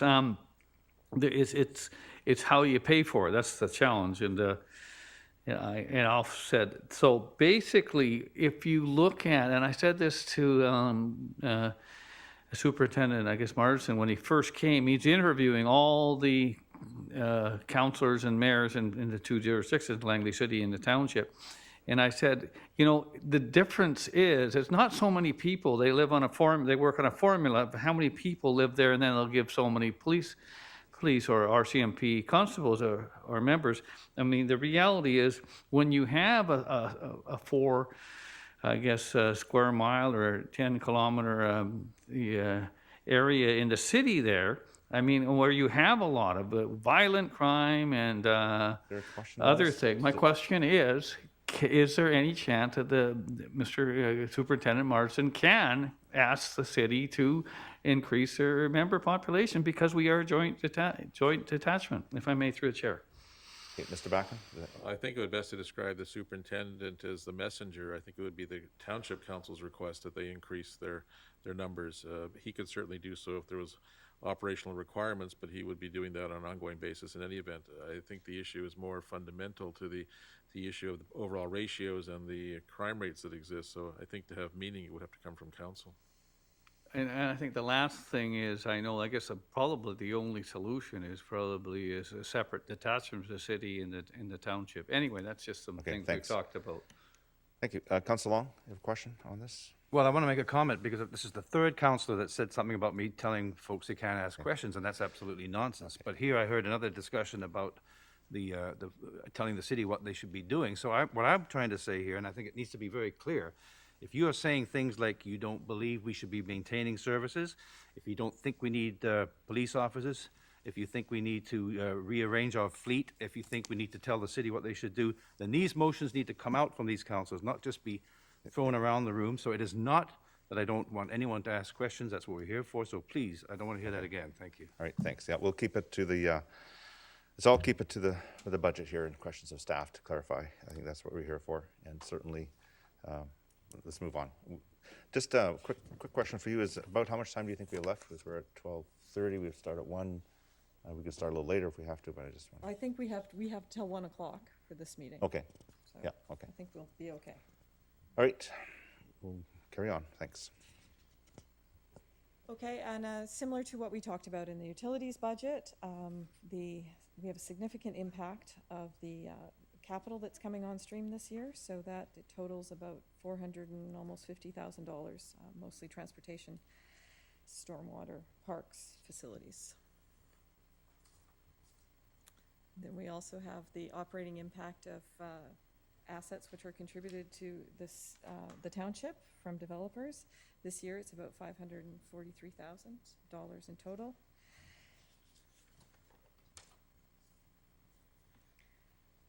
So this really is very similar to what we talked about in utilities as well. So contribution to capital, so our current year expenditures to fund capital, transfers to reserves and surpluses to plan for the future, debt servicing to pay for those that are in place, and the ongoing annual operating and maintenance cost of the large quantity of assets that we have.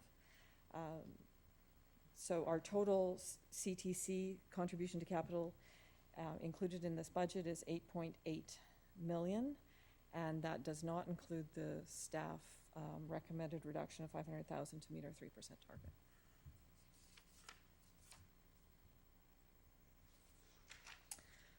So we'll review the budget, or the summary of changes to the base budget for 2022. These are divided into discretionary and non-discretionary, so we start with the non-discretionary. Salaries and wages, as mentioned previously, we put in here our general provision for increase and our steps and increments that are planned for the current year. As well, we have 0.4% for additional maintenance programs in parks, roads, storms, and facilities. So a total of 1.88% of our budget increase is related to salaries and wages, which is quite similar to previous years. Then we have some salary and wage annualizations. So for staff that were added in the previous year, I believe there were 3 positions, that's another 0.09%. The fire prevention officer was added to this per council direction, 0.11%. Then we have the RCMP, so we have the annualizations of the previous additions last year. We have some contract settlement costs, as we saw on those previous slides. And then we have an adjustment to fund some of that to stabilize that out of our transfer from the RCMP reserve, a total of 2%. Increase in building permit revenue this year and development revenue, as well as the police city recovery reserve adjustments where we've seen increases in the past, and we're having budget catch up to what we're actually seeing. We did have a phased in recovery again of the recreation revenue, still impacted though by COVID. So we had also the North CPO for the North Langley facility lease was brought in this year. That facility is coming online. Recycling contract increase. Insurance premiums, it's a hard market in insurance, and especially now with all of the impacts of weather. Other revenue and expenses, really it's material costs in this, we have contract increases as well. Sorry, that's snow and ice, mowing, cleaning, security, those types of things. And then the other revenue expenses are our material costs. Again, supply chain issues, etc., will have impacted these costs. We have the road DCC reimbursement, which is the repayment or the reduction in the repayment from DCCs. Removal of the one-time prior year surplus. So we used $475,000 from our prior year surplus last year to adjust our bottom line, so we're bringing that back in. As well, we had a shortfall in our growth estimate last year. So we had a 1.7% estimate in growth, and that came in at 1.32, so we have to adjust our budget by that. We did add the social sustainability strategy, which I think we discussed previously, so that was a 0.03% change in our budget. And then we also, we can reduce our budget by the 1.5% that we believe will be attributable to growth. So that was all of the, what we would consider non-discretionary. Okay, I have a couple questions here on this slide. Councillor Richter? Thank you, Mr. Mayor. Actually, my questions are for slide 15. Okay.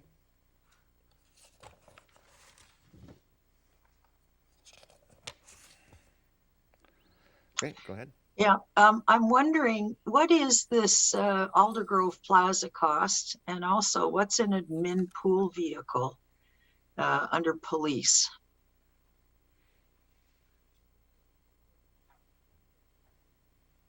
So there was an additional vehicle, an admin vehicle in the police budget in the capital. And so this is the ongoing operating costs of that vehicle. Okay, so what is this like? I've never heard of an admin pool vehicle. What is an admin pool? So it's in a vehicle available to the administrative staff to share. Okay, and why would we give them a car to share? Backen?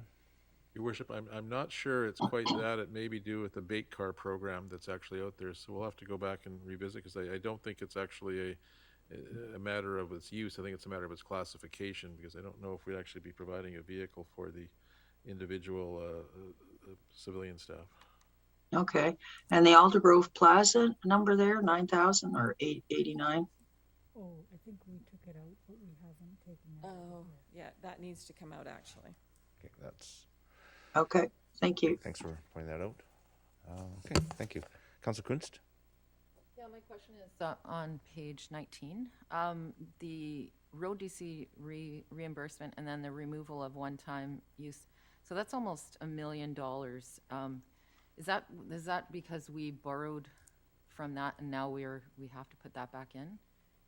Yeah, so the 475 was a one-time use of a prior year surplus, so that is, we bring that back in the following year. And the other one is the repayment of the DCC, so that goes down each year. I see. So Okay, thank you. Okay, all right, thank you.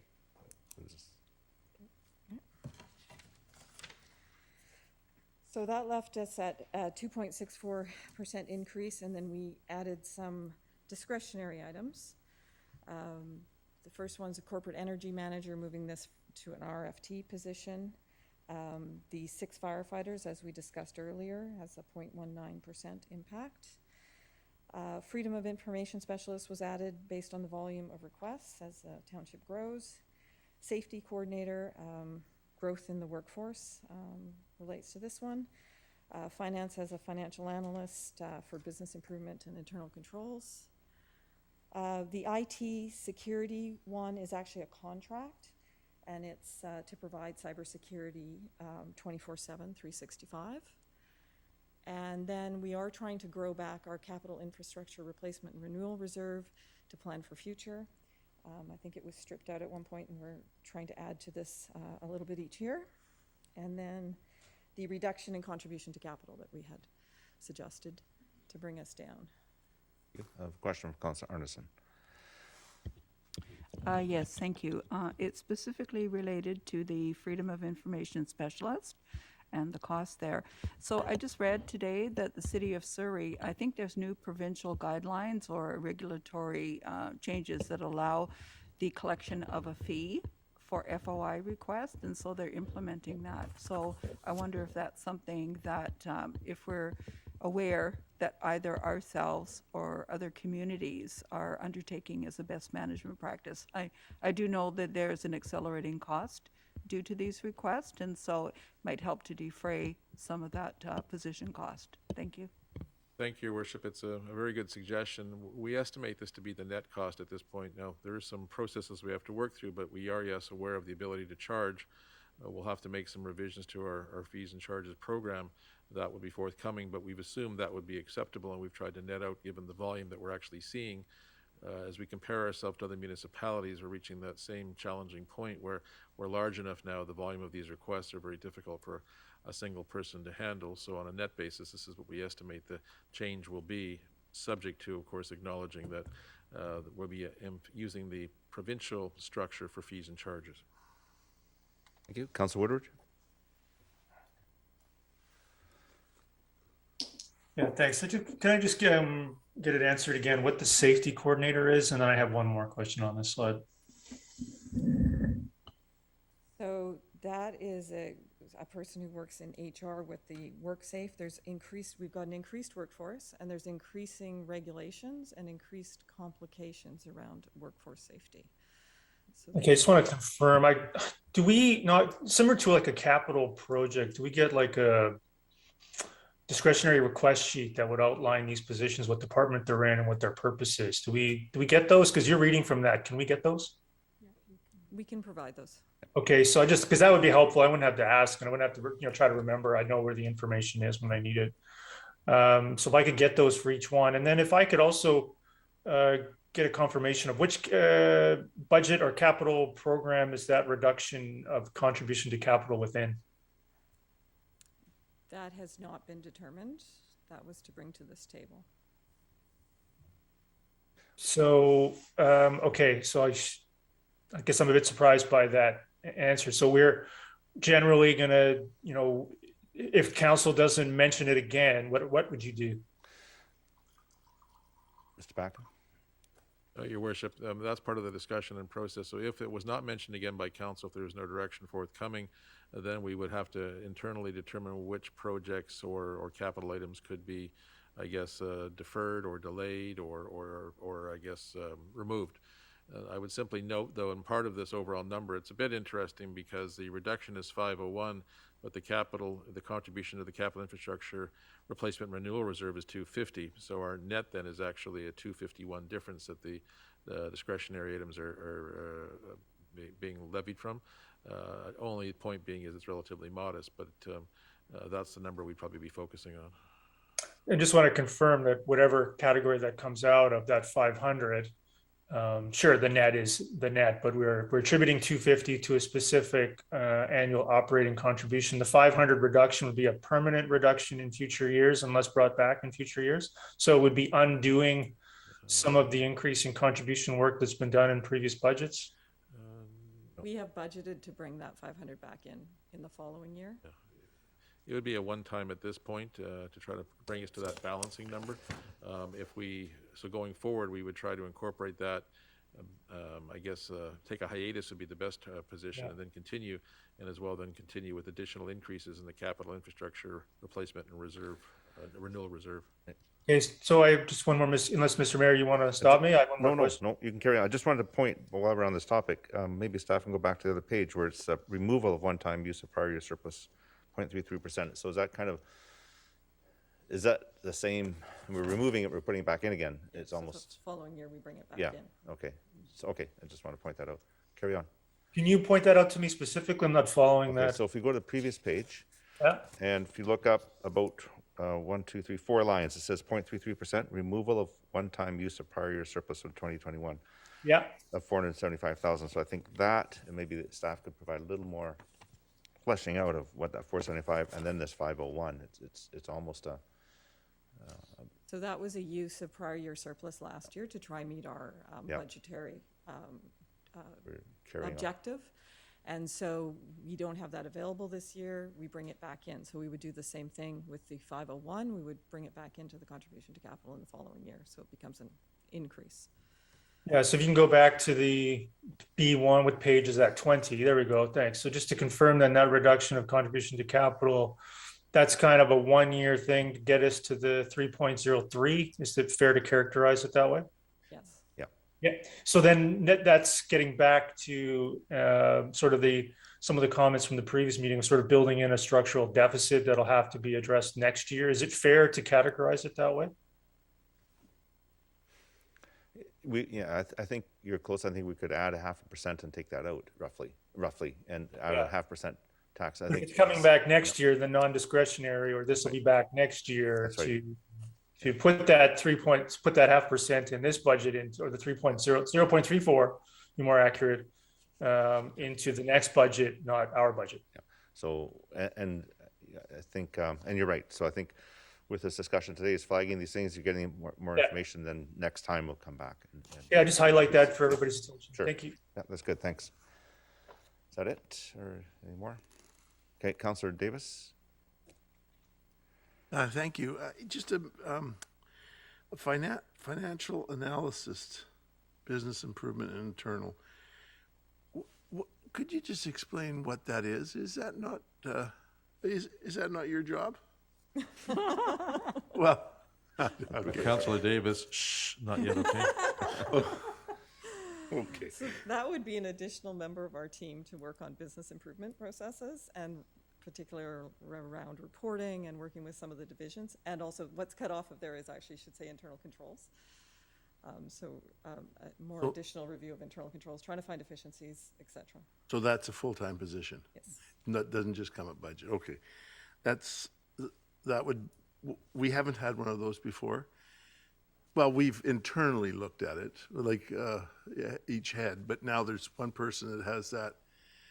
And as my staff is saying to me, we don't have time. well, you basically should have time. So that's why we have this in there. Yes. That's like a new set of eyes. Okay, Yes. thank you. Councillor Ferguson, question?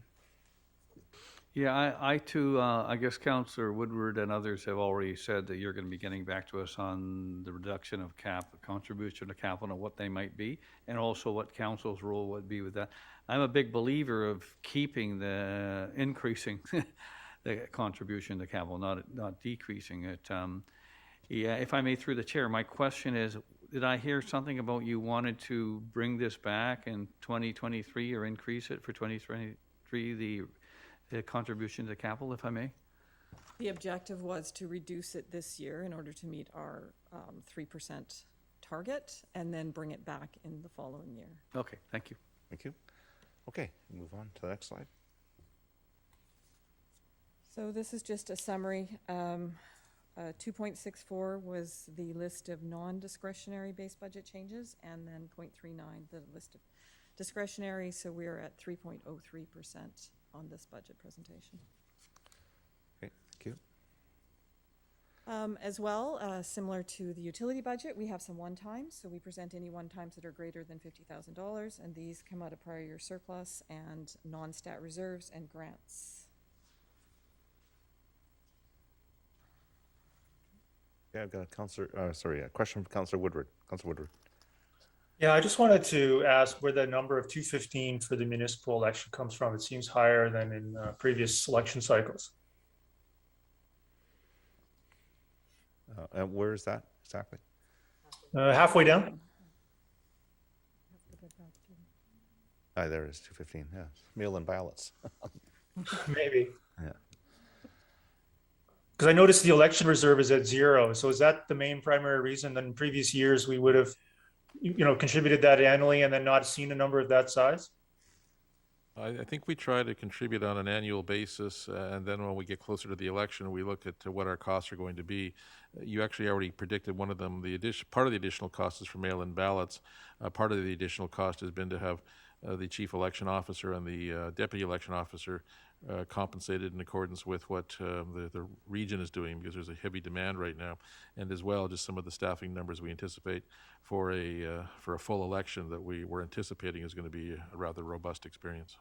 Okay, so I've got another follow-up on that, if I may. So in the surpluses and reserve detail from the 2020 budget, the election reserve had a balance of $242,628.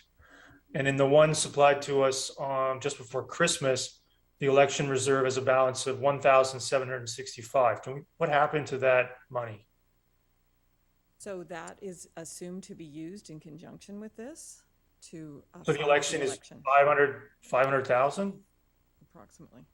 Really? No, that can't possibly. Is that really how much it costs?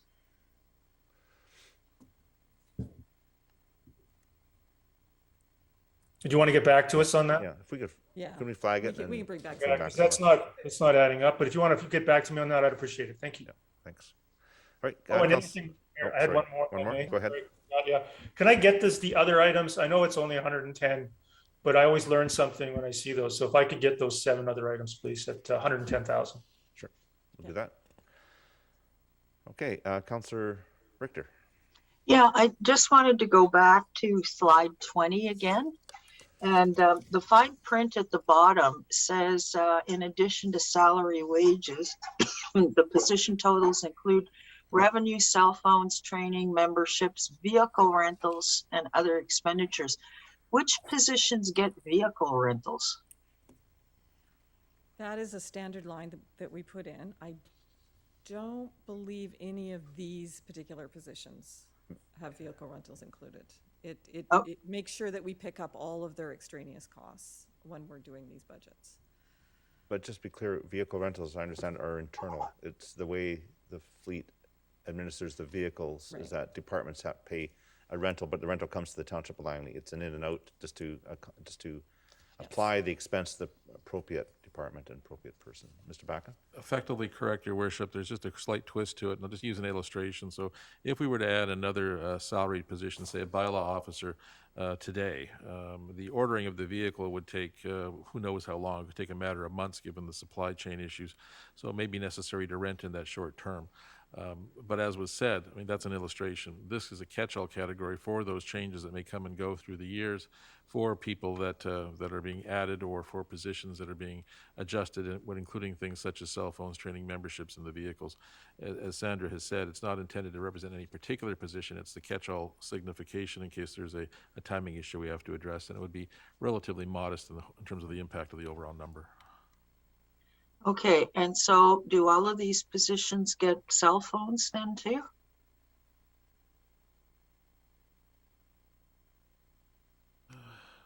Many of them would if they're needed to be reached after hours.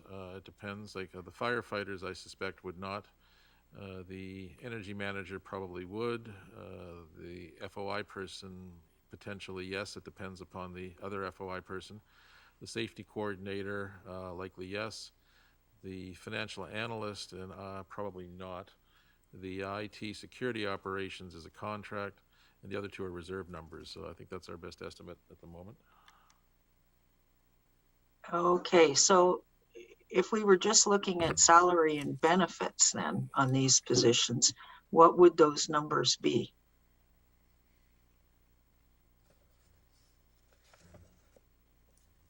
Sorry, to clarify, you mean without any additional of the extraneous items, such as cell phones, et cetera? Yeah, yeah. Those numbers are fairly small that relate to cell phones, et cetera. Like, very small percentage, but we can break that out. Probably a few $1,000s for each. Okay. Okay, thank you. All right, move on. One times. Okay. I think you're back to property assessments, is that? So the other budget we have actually is the library levy. We separated this out on the tax bill last year. So our prior year library levy was a total of almost 5.6 million. This year we had an increase in our contract with FVRL, which included them going to a fine-free status for their members. We also added a library reserve fund this year. This is to help with new libraries that might be coming on in the future and for replacement of furniture and equipment in some of our current aging libraries. There is the 2 months of additional rent. Last year we budgeted 10 months of rent for the small increase in size of the Brookswood Library. So we have to bring that in. And then we had some reductions in utilities. So our total, there will be a 6.3% increase in our library levy. Councilor Woodward? Yeah, just maybe you can just summarize it again for us and maybe give some more detail. Why are we establishing a library reserve fund? What we're finding is that we have requests for furniture, et cetera, in some of our aging libraries, and we're building that, we're paying for that out of operating, and we also see that if there's new libraries brought on and there's requirements in those libraries, so we're trying to establish a fund So that'd be non-statutory, or does it exist within the library levy? So like if we do put, it seems like a lot for library furniture, but maybe I don't understand it. Where does this amount come from? Or we can flag that for further consideration? Because does it end up in the non-statutory reserve list, or does it exist within statutory reserves? It would have to stay in the library because it's been, you brought from the library levy itself, so it would have to stay within the library. Yeah, I'd like to flag that then.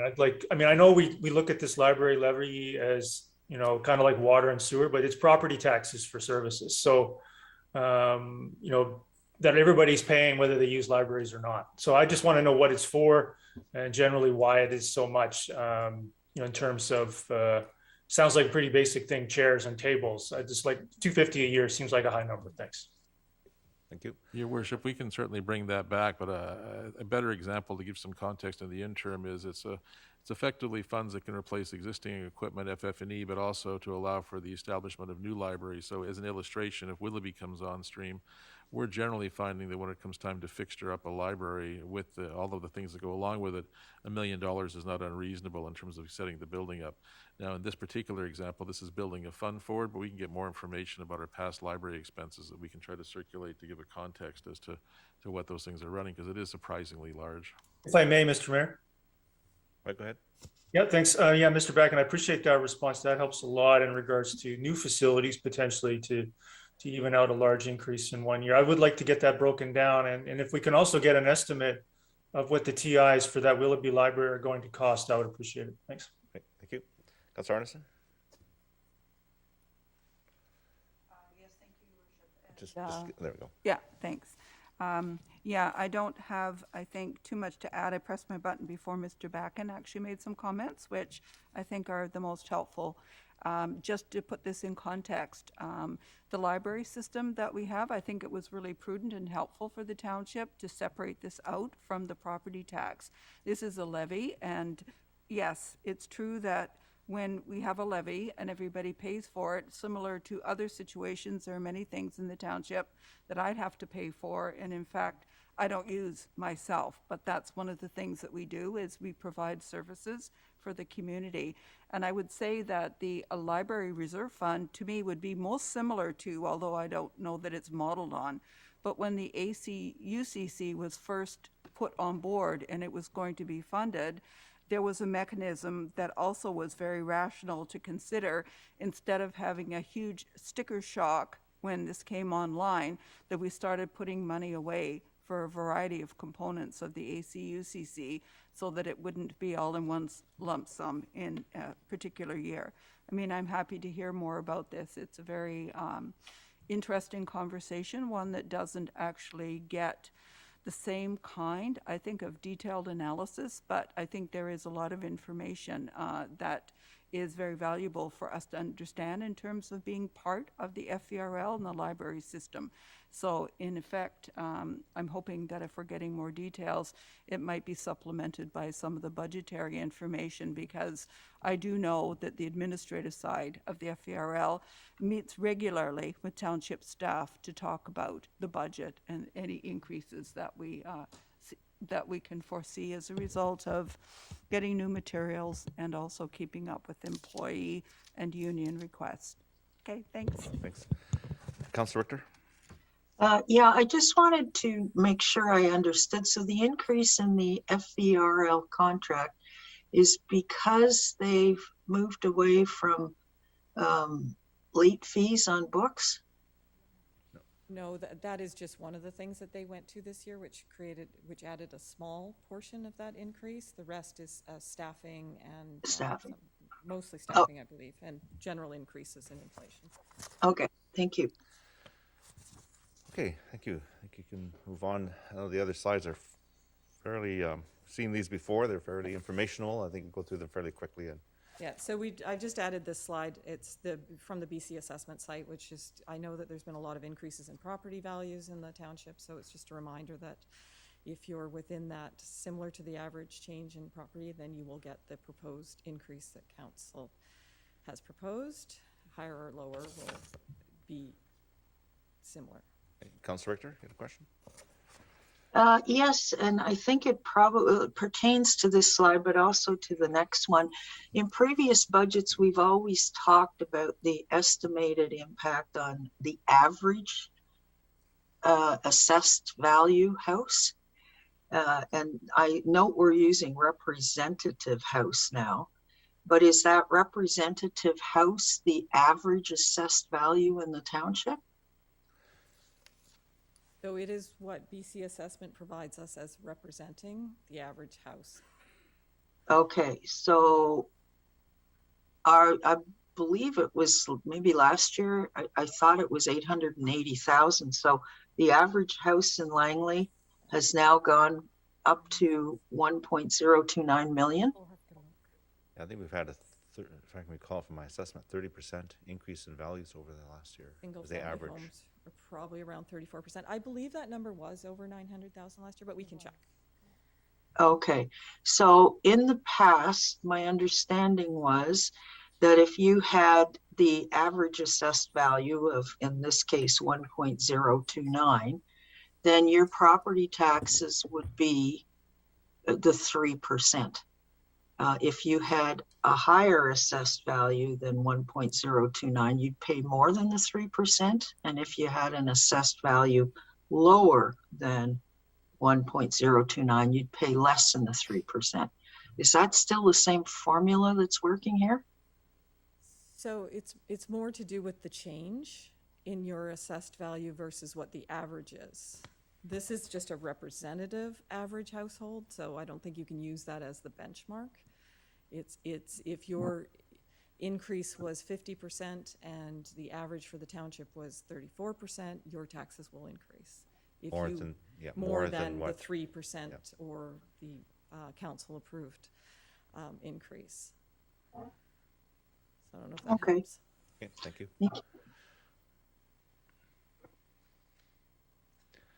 All right, move on. Yeah, I think we can. So then we have provided those, as was referred to, the average or the representative household. I'll be careful with that. So the change would be $66 in property tax if we approve a 3.03% increase. Utility fees based on the presentation earlier today would result in $27.86 increase.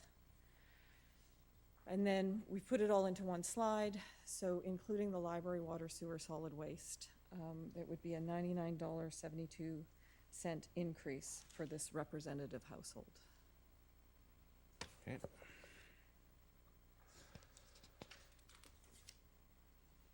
Okay. Well, thank you. I think now we're at the point where we can make a motion to continue discussing this. So if I could have a motion, and then we'll come back. Councillor Whitmarsh and seconder, Councillor Davis. I see no discussion. All those in favor?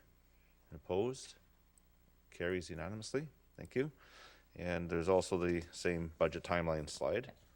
And I think I don't see any other further questions. We had a really good discussion. Thank you very much, Ms. Ruff and staff for presenting this to us today. At this point, I ask for a motion to terminate this meeting. And Your Worship, just before that, because we have 30 seconds. Sure. We will come back then on the 7th with information regarding the flagged items and try to facilitate that discussion. Okay. Just pointing out that on the distribution list of today, there is a memo from the engineering division as to some of the flagged items from the capital portion. Okay. So that'd be worthwhile having a look at as we go forward as well. And then we'll effectively continue that model of trying to put memos in place from the responsible areas for the flagged items. Okay, thank you very much.